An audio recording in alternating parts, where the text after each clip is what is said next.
Hi, yeah, thank you so much, Professor Gries, for introducing me. It's great to see you again. I think we've met multiple times, but many years ago. So it's nice to reconnect virtually. And I really appreciate all the work that Will has done to put this together and being flexible with timings as well, with the time difference here with the US. So it's really great to connect and to talk about this research. It's as Professor Gries mentioned, it's based on a new book. It's a shorter book. It looks like this. It's an Element series from Cambridge University Press that specifically focuses on global China. So I would really recommend those of you guys who are interested in global China to check it out. It's edited by Professor 𝗘𝘃𝗲𝗏 at UCLA, and she has wonderful shorter books that are coming out on a variety of themes related to China's global presence. And I'm currently working on a longer book as well on Chinese soft power in Africa, focusing on Ethiopia. That's a fieldwork-based empirical study that I'm in the writing phase, and hopefully doing some follow-up research after quite a while, some more fieldwork this winter and spring. So just excited to be in this conversation, looking forward to the questions. Thank you. Great. Well, I will start with both a big picture and micro question all at once. The big picture question, and as briefly as you can, is sort of what is soft power? And then to make it micro and very current, as you know, and in fact, as you told me, Xi Jinping talked about soft power in his recent address at the 20th Party Congress. Maybe that's a good way to kind of talk about what soft power has meant in the West versus sort of how it's conceptualized in China, how it has been, and then any hints you have about what directions that will be headed in the near-term future based on what you heard from Xi Jinping. So thank you for that question. So starting with kind of a very broad overview of what soft power is, I think it's worth going back to Joseph Nye, who coined the concept in 1990. He's an American scholar, but also has served in the government at highest levels of the government, the US government here multiple times. So he kind of, in one way, represents the academy, but also represents, I think, the official establishment in the US. So the way he coined soft power was a power that's not drawing on coercion or inducement. So it means it's non-military and non-economic. So it's the power that really draws on enticement, attraction. Of course, attraction itself has been critiqued as a very vague idea, but he talks about it in terms of the attraction of culture, foreign policy, and values. So kind of political values and ideals, culture. He focuses on popular culture of the United States and also on foreign policy of the US government. So as you can tell from this definition, it's quite a US-centric concept, and it really focuses on emphasizing that some of these ideals, such as liberal democracy and the way that the US has carried them out, as well as the American popular culture itself, has been kind of predominant or superior in some ways.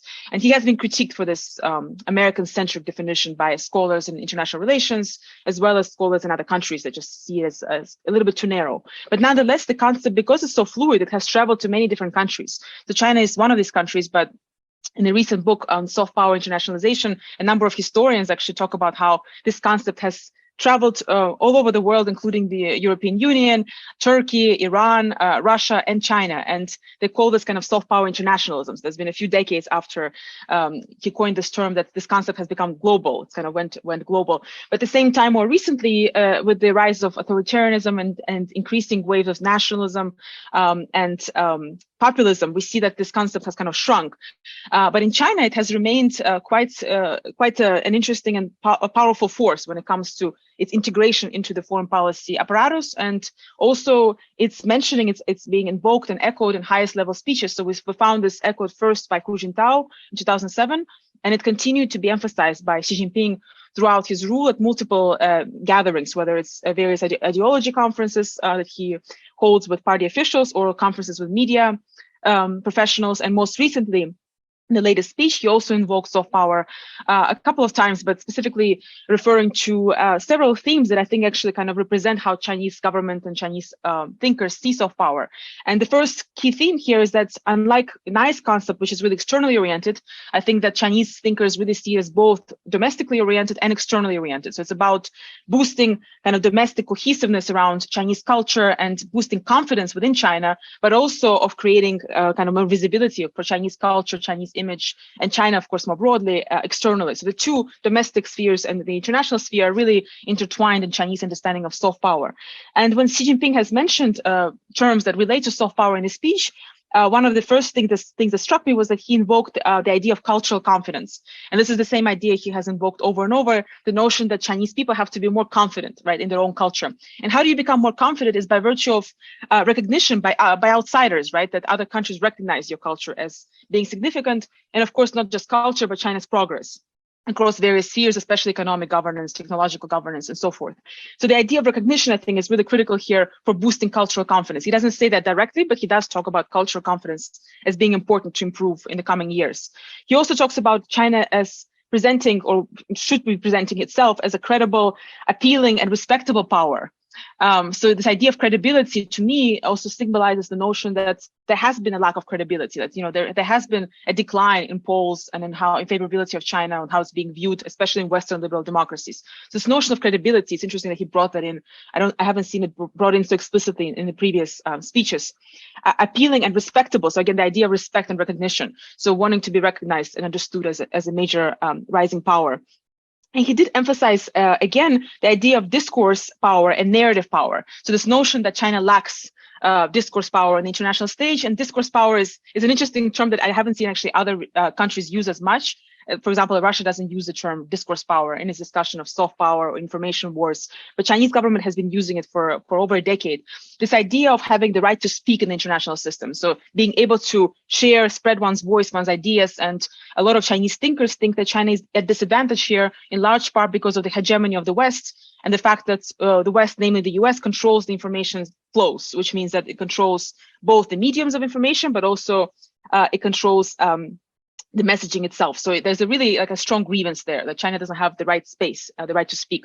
So on the one hand, you see here an assertive posting of kind of China positioning itself as a more assertive, having the right to speak. On the other hand, he's signaling at this notion of telling a better story, being more appealing, more credible, more respectable, kind of a softer vision here.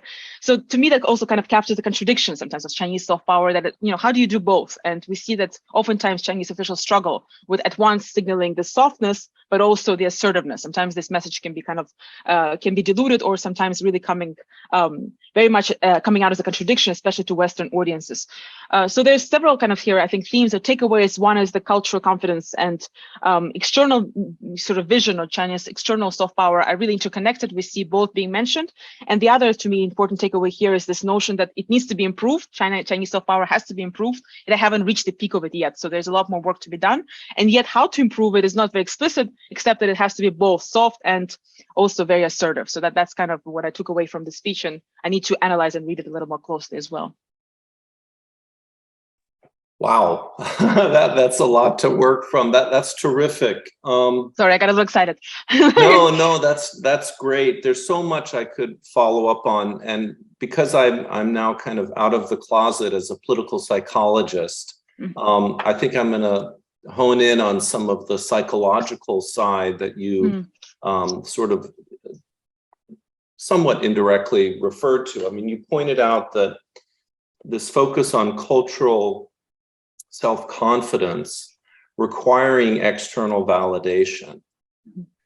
There's kind of a tension there, right? You know, on the one hand, we tend to think that a confidence, maybe this is a very liberal Western individualistic kind of perspective, but you know, somebody confident is not constantly worried about what others think. And I'm not sure that that's uniquely Western either. I mean, I think of Confucius, and you know, there are all kinds of sayings about, you know, how the gentleman does not worry about minor slights. You know, they focus on the big picture. And doing things the way that they should do it, rather than, you know, being 小气 or, you know, kind of, you know, 脸皮薄, you know, thin-skinned. You know, there's a whole language in Chinese about criticizing people who are too thin-skinned, that they're worried too much about, you know, what other people think. So I think this really gets at the heart of your book. As you mentioned it, you know, there's this pairing of the internal and external.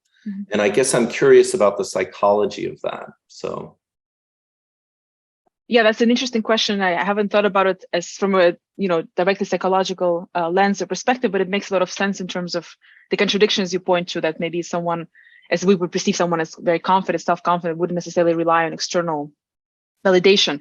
One thing to note is that there isn't always a very explicit connection made between the internal and external. So you have to kind of read between the lines to catch that connection. So it's not that, we see the Chinese writings explicitly saying that, yes, we need validation to be confident, but they often note that soft power facilitates internal cohesion, confidence, and that it's kind of linked to self-confidence, which to me is interesting because you don't see this expressed in the context of, Western soft power, American soft power, that it's about confidence here internally. But even directly and kind of as one of the layers of soft power, there's a lot of discussion of internal dynamics, cohesiveness, and allegiance around certain values, and being strong as kind of a unit or unity, unified entity or nation comes into the conversation of soft power quite a bit, which to me really kind of signals that it is both a heavily domestic oriented concept and an external one. And I do think there is a tension between this kind of understandings of self-confidence, how much external validation is really needed, for China to feel confident. On the one hand, oftentimes in some statements, official statements, we don't see this need for validation. It seems like China positions itself as we know, what we do best, and we're ourselves a more superior democracy, which is, this kind of sentiment of assertiveness, that we should push forward our own model of governance and even teach others to follow it. That suggests that maybe we don't need that validation. Yet at the same time, when you read closely some of the arguments, especially about China's work in the developing world with the global south, I recently wrote a chapter for my other book project focusing on the vision that Africa kind of holds for China when it comes to its larger diplomatic goals. And I see that oftentimes the conversation is about proving or kind of showcasing that China is the benevolent power that is doing good work, it's got goodwill, it's helping people, it's helping countries. So it kind of disproves the critiques of the West, and this extreme obsession with critiques from the West to me also signals some degree of desire for validation, at the very least respect, and then as a side note of that, perhaps some sense of kind of maybe lacking confidence. Why would you need so much validation or respect from the West if you're already so confident? So that's an interesting kind of tension there, especially the fact that there's so much analysis of what the West is saying wrong about China. So, the West is misinterpreting Chinese presence in Africa. It's using neocolonial tropes. It's using all kinds of neo-imperialist tropes. All of that is absolutely false, but we have to dismiss it. We have to fight against it. We have to disprove it. So if you think of it in terms of kind of the Western-centric vision of confidence, you would say, well, one doesn't need to do that. Just do your own thing and that's it. But it seems that there's a deep-seated grievance about being misunderstood. And this idea of having an objective understanding of China is achievable. I think we often see this in Chinese statements too, is as long as they understand us, they're going to get the right idea. It's just we have to get the objective understanding. So this notion of having this objective reality that can be passed on, I think is also very interesting, something that is very different from other contexts. Yeah, I mean, ever since a child living in China way back at the end of the Cultural Revolution in the late 70s, I would hear this idea that 你们就是不了解我们，如果了解我们就会爱我们, right? So you just don't understand us. If you understood us, you would love us. Yeah, I think I want to follow up because I'm interested, this idea of cohesion domestically, the soft power functions of cohesion.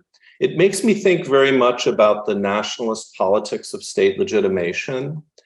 So since we started by talking about Xi Jinping's speech, his promise of a 中国梦, a China dream, it's about making China strong again. But it's also about this idea of somehow restoring China to its proper place at the top of the hierarchy of international society, which, by invoking the idea of hierarchy, you're getting on questions of status, which of course are by definition zero-sum, right? And that's in a way why nationalism is so dangerous. There can only be one number one, but regardless of what your position in, status issues, they need to be confirmed, right? So essentially, there's this demand for status, but it's so closely tied up with domestic issues, as he puts it, the language of cohesion might be another way of sort of indirectly talking about the CCP's claim under Xi Jinping that the reason the Chinese people should allow them to govern is because he's going to make China not just strong, but respected again. And so the international audience actually becomes a very central player in domestic regime legitimation. So the stakes are incredibly high. Yeah, it's an interesting, I think it's a very interesting, insightful analysis of thinking about this concept also of China dream as being multifaceted, that it's not just about kind of domestic governance or economic growth. It's also about this external, a notion of, respect and rising up as being at the very top. I think there's no explicit mention, at least from what I read, that China should be number one per se, but it should be amongst the top. So it's kind of it's up there when it comes to the first layer, whatever we consider to be 大国关系, like in the big country, major country diplomacy. And it's also interesting when you look at diplomatic speeches of high-ranking officials, when they kind of distill different layers of, of concern or ambition when it comes to China's diplomacy. The big country diplomacy or major country diplomacy is always the first layer. It's kind of consistently the first layer, and that includes the United States, Russia, and the European Union. That's kind of those three. Countries in one region are kind of, two countries in one region are listed first, and sometimes Russia is put first, sometimes the US is put first, but there's this obsession with being in that kind of, the top body, and then the regional diplomacy, and then global south. So that alone kind of tells you kind of where the priorities sort of lie when it comes to these visions. But I think it is challenging in terms of this external validation, and the China dream is having this second layer of, being respected and so forth. And one interesting data point, I think recently there was a survey carried out. One of them was, I think it might have been Global Times, one of the official papers, how Chinese public sees China's kind of stance and how favorable is China in the world. And I remember that from that survey, there was quite a bit of confidence amongst Chinese public that actually China is viewed pretty favorably, like its image has improved a lot. And that doesn't really correspond to the reality from what we see in the polls, at least in the West. It actually has declined.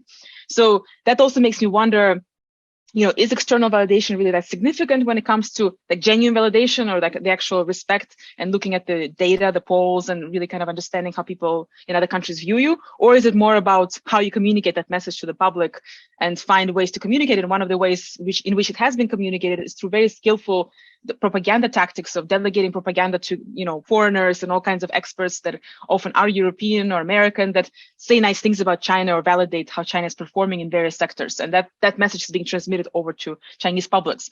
So you kind of wonder, how much is Chinese public really getting sort of the news that actually the favorability has gone down? Because I think most Chinese who travel would say, yeah, of course, I'm aware that, there's all kinds of tensions and frictions and misunderstandings. But then somebody living in China who's not traveling might actually be very confident about China's stature. So that was kind of a curious point that I've come across recently in terms of the disconnect between the reality and what's being communicated domestically. The psychologist in me says perception is reality. So whatever perception is successfully conveyed is what will actually impact people's attitudes and behaviors. But you mentioned Russia, so maybe this is a chance to talk a little bit about comparing Chinese approaches to soft power to Russian approaches to soft power. Let's start with that. I've been looking at this recently as part of a new project that's in kind of a nascent phase still of research, but I've been really curious about how Chinese and Russian governments perceive this concept, this idea, differently. In what ways are they converging? And should we be treating them as kind of, in some ways, aligning? I've described it in my work as an information nexus, like are they forming kind of an information nexus? And if so, what's the scope? What are the frictions? And I found that there's some similarities and some quite significant differences, I think, in how the two countries view soft power. So one big similarity is this increasingly anti-Western, anti-hegemony kind of orientation of soft power, that the idea of, wanting to rebalance the West, especially the United States, and the notion that more multipolar world is just more favorable. We should welcome multipolarity and multiple perspectives, and of course many powers, but especially Chinese and Russian influence around the world. So the idea of anti-Western orientation and the grievances with the West, I think, are equally shared between China and Russia, but maybe, with this in light of the current war, more so by Russia than China. So we see this positioning there, and also both countries have adopted this concept at the highest levels of their foreign policy kind of making. It comes through in various speeches. It's discussed and debated by scholars. Like it really is kind of part of their consideration of foreign affairs.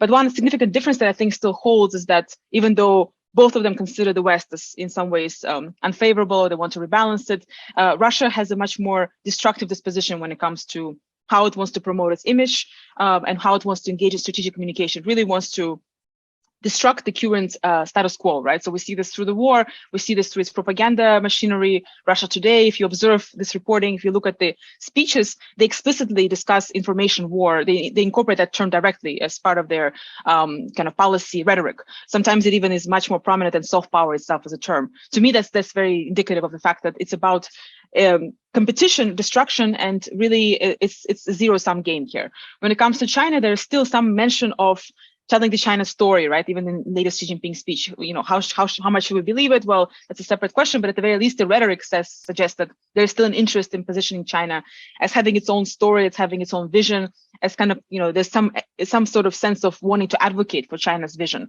Whereas for Russia, we don't really see a Russia vision. We see an anti-Western vision, but is there a Russian story, right? A Russia kind of alternative? I'm not sure I see that, and I don't think that's what they're really advocating.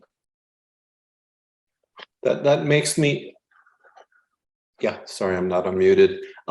That makes me think about the recent sort of joint propaganda effort China and Russia engaged in terms of telling a story about US-Ukrainian cooperation on biological weapons as part of a kind of rationale for Russia's invasion of the Ukraine. And it makes me think, first of all, to me, it's just incredibly striking because the same thing happened during the Korean War. Then the Soviet Union and China made similar accusations against the United States of engaging in bacteriological warfare. So to repeat this so clearly so many years later, 70 years later is very interesting, but it definitely takes this negative form that you're talking about in the Russian case. It's not about promoting Russian or Chinese soft power. It's about, in a way, destroying American soft power among any audiences who will buy into it. And that's something I hadn't really thought about before. Is there much in the literature, and do you think it makes sense to talk about some of this contest over soft power, or as the Chinese put it, the contest over this kind of yanyu, this discourse power? Is there more than just getting one's own voice, but also about suppressing the other voice? Or maybe the Russian attitude is, we're not going to successfully tell a story about Russia, so the better bet is just to tear down American efforts to try to sell soft power. Yeah, I think we should be thinking about this in as having this maybe a alternative or at least additional component of destruction, right? It's not all about competing for stories or visions. That's a very soft kind of, soft power, soft sort of way of looking at it. And I think it's Western centric as well. It's like who has the best culture, who has the best, most appealing values. But part of it is also how do you discredit, your opponent as competition for these visions. And I think, I think Monroe Price, one of the scholars used to be at Annenberg, he came up with the term soft war. So instead of calling it soft power, it's soft war, which is, he hasn't developed the concept, I think, as much, but he has a book looking at this in the context of Iran. So it's interesting. I haven't seen this concept come up in other places. So maybe there's a need to come back to some of these terms. And of course, information war is a term that's used by the Russian government regularly, maybe not as much by Chinese government.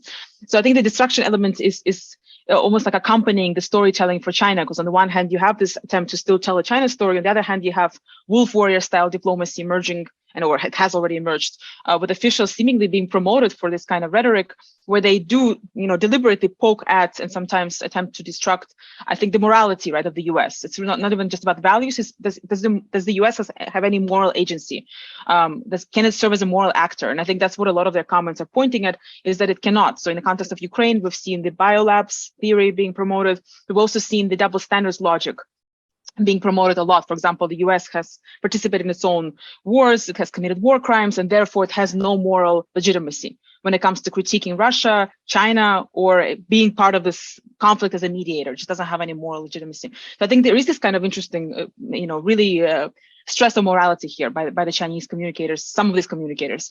In the Russian case, though, I think we don't see as much of a multidimensional view. I think a lot of it really is focusing on the West in a very skillful way sometimes. Up until recently, of course, RT was widely available, and they really emphasize appealing to segments of the population that are on extremes, of society, the extreme left, extreme right, inviting them to participate in various talk shows. I've even encountered quite a few faculty at top universities here in the US who participate in RT debates and shows without very much self-awareness that this is actually a propaganda arm of Russian government, because they're invited to share their voices and views that are often not heard of or not invited to be channeled by CNN or by other major mainstream news outlets. So they've really taken advantage of that and localized significantly. A lot of the correspondents are American or European, and you don't really sense what's really Russian about it until you get deeper into the thematic content of their reporting.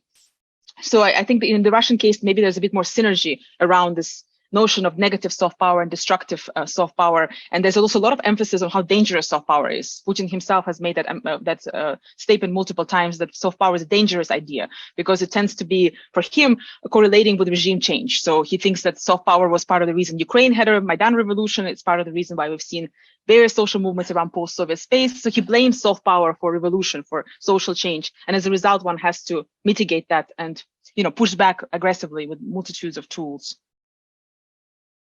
Do you think that the equivalent in China might be reflected in the current trend under the Xi Jinping administration to, I think it's fair to say, tighten ideological controls? All these various technologies of control that used to be reserved for criminals or for the ethnic minority regions. Increasingly, we're seeing those technologies of control imposed on, Shanghai, Beijing, ordinary Chinese.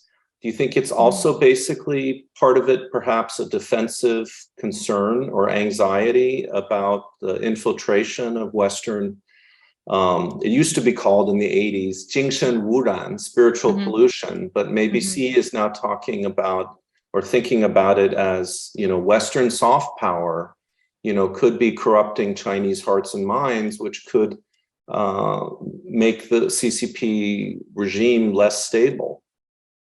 Yeah, I think that part of the concept of soft power, which linked to cultural confidence that we discussed very early on in our conversation, is also linked to defending Chinese culture. It's not only about promoting cohesiveness just through various activities and respect and recognition, it's also about defending against Western cultural flows. And even in this book, I note several scholars, Chinese scholars, who describe Western culture as a virus. So they kind of use this medical kind of terminology that we have to immunize ourselves against the virus of the Western culture, Western thought. And of course, under Xi, there've been more restrictions against teachings of Western materials at universities, and lots of ideological work that's using his own writings or other writings that are not coming from the West. So kind of really trying to homogenize and narrow down what's possible in the public discourse within China. And of course, the field of critical journalism, investigative reporting, any alternative voices, that space has significantly narrowed. I want to switch perspective for a little bit, because my understanding of the literature on Chinese soft power, Confucius Institutes, Chinese global media, is that it has tended to focus on the West. And one thing unique about your research is that you've paid a lot of attention to Chinese soft power outside of the West, and in particular in Africa.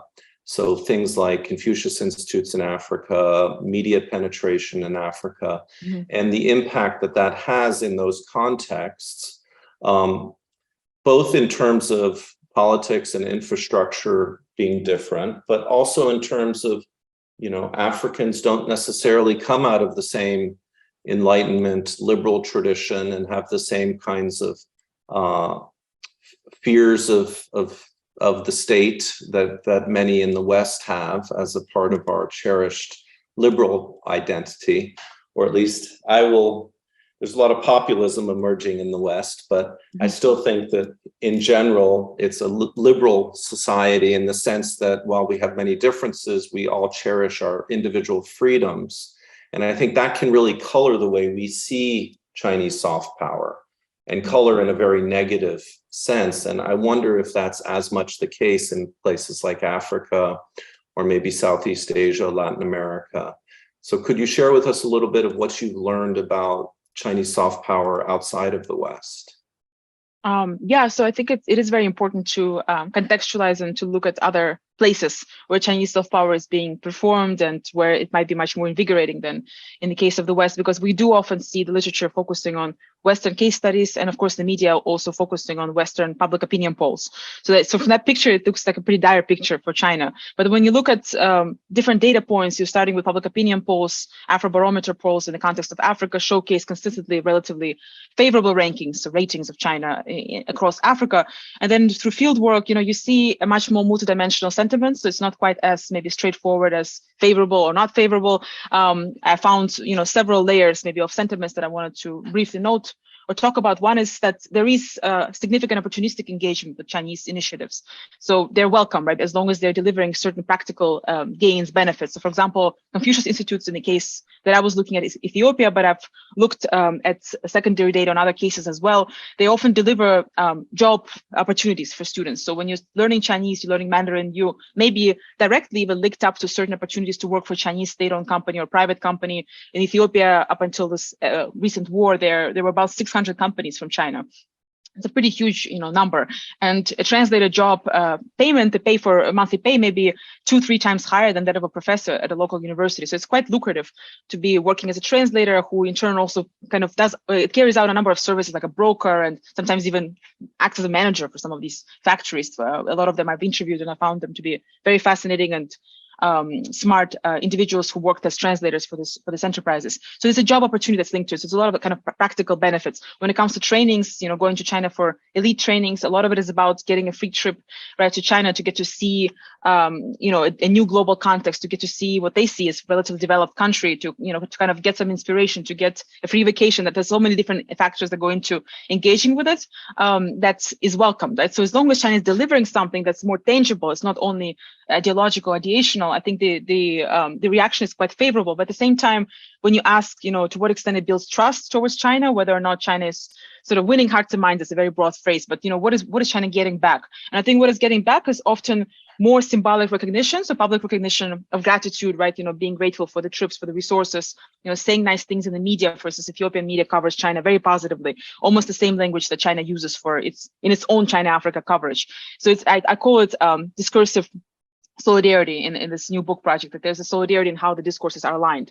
But at the same time, more privately, when you interview these individuals and talk to them in focus groups or observe discussions on social media, you find that there is a lot of critique and concern and resentment towards Chinese influence in these countries. So, there's a lot of debate about China debt trap diplomacy, and right, all these big projects funded by Chinese money. And someone like 𝗱𝗲𝗁 at Hopkins here, SAIS in DC, would say that this is a false narrative, right? China is not really indebting these countries. But again, going back to your point, from psychology perspective, it's about perceptions, right? So if you look at perceptions, at the very least, lay citizens, everyday, average public, but also elites I spoke to, they are concerned about paying back those loans, paying back the debt. What does this mean when you have a growing Chinese community over time that doesn't integrate? They don't learn local language, they don't communicate with local publics. What does that mean for the long term? I think that concern is very much there, and it shouldn't be ignored either. So it's neither kind of a full-hearted, rosy picture of acceptance of China, neither is it a complete rejection. It's something that's, I think, quite pragmatic, opportunistic, and reflective when it comes to Chinese influence. And I think those layers sometimes are a little bit difficult to untangle, because it's easier just to put forward one scenario, right? It's more positive, it's more negative, or it's the same as in the West. And I'm trying to, in this book project, to kind of disentangle these various sentiments and try to understand how complex Chinese influence really is in the global South. Terrific. Maybe one last kind of big picture summation kind of question, and then we'll open up to some Q&A. And that is to kind of think about what has worked and what hasn't worked with Chinese soft power initiatives. And if you'd like, you could talk specifics about Confucius Institutes or global media engagement or public diplomacy, or we can break those down into separate questions, whatever you'd like to do, but kind of your overall balance sheet, I guess, of successes and failures in this initiative. Yeah, so even though I tried to stay away from success failure kind of binary, I know that it's tempting to still, have some sort of evaluation of like, where is it working, it's not working, and so forth. But just a few kind of points in terms of more broadly, how do we see this? I think the first distinction has to still be made between global north and global south. I think where it's working, at the very least, when we think about it working, being engagement with Chinese initiatives, receptivity towards these initiatives, even though they might be still doubted or critiqued in private forums. I think the idea of reception is still significant. If you think about Confucius Institutes in the US, a majority of them has been shut down. I think we have 19 or 18 of them left. And it used to be over 100 or maybe even close to 200. I'm forgetting the exact number, but it's a really huge reduction. And of course, we're seeing them shut down across Europe and Australia and Canada. So it's really kind of, you could say that that's a failure of this initiative, and it's been rebranded ever since. And how that rebranding is going to work, we're not quite sure. But I do think we should kind of differentiate between the vitality of some of these initiatives, like CIs, like various elite exchanges and trainings and engagements like that in the global south versus global north. Including Chinese technology, right? I think we didn't talk about this here, and I haven't really done deep empirical work on this, but it's very obvious that Chinese tech is everywhere when it comes to, let's say, Africa. I mean, selling cheap technology when it comes to smartphones, providing internet networks, smart city technology, surveillance technology as well. So all kinds of forms of technology that is empowering everyone from everyday interactions, amongst everyday people to elite officials, to police forces, to journalists. It's just on all layers. And I think that is a very significant form of influence. And of course, again, Chinese tech is being rejected and investigated and questioned in the global north. And the other, I think, distinction here that I wanted to make that comes more from the global south research is that between more experiential facets of Chinese soft power versus more kind of narrative forms, or telling the China story, or more discursive aspects of Chinese soft power. So when it comes to Chinese media, state media, I think it hasn't been that successful across the board. We need more surveys, we need more research on the global south, but the few really good writings that I've encountered in the context of Africa found that there is very limited reception towards Chinese state media. Even amongst journalists, they find it to be less credible than Western media. And most importantly, oftentimes this state media, Chinese state media, is not very well known about. Like doesn't have a whole lot of visibility. People just don't know about it. They haven't heard of Chinese state media outlets. So the discursive kind of the narrative forms the Chinese government invests so much in. I mean, it was one of the first instruments of soft power to kind of go out, so to speak, or to become the key facet of Chinese influence. Doesn't seem to be quite as effective as the experiential, the immersive ones, which means that you come directly to China and you go through a training, or you go through a tour, you go on some kind of an experience that links you to Chinese culture or Chinese, success story, or just brings you to China. And of course, right now with zero COVID policy, that's also under question. To what extent is this experiential, immersive form of soft power going to be sustainable? Xi Jinping did talk about kind of opening up, including, incorporating more exchanges, and yet zero COVID is still on the table. So I'm not sure what that means for future of Chinese engagement, because so much of it is about seeing China. In order to understand China, you have to see China. So without seeing it, how is this going to really work? So I'm hoping to follow up on that research in Ethiopia to ask some of my former interlocutors and new ones, how do they see China, having not been there for the past 3 years? Is this an entity that still feels close somehow, or does it feel very distant? So I think that aspect might be shifting. But overall, I found that the experience of China going there, despite multiple, again, kind of critiques and questions, still really brought the participants much closer to what China is about than reading about China in the news and the media and consuming its various forms of narrative soft power.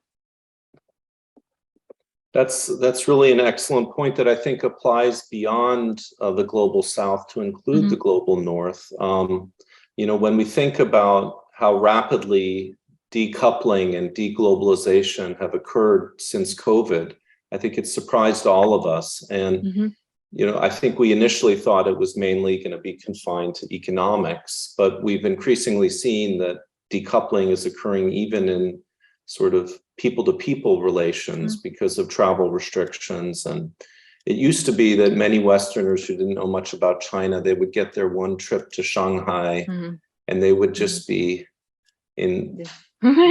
just so impressed, and they would come back and they would be champions of this, that, and the other Chinese thing.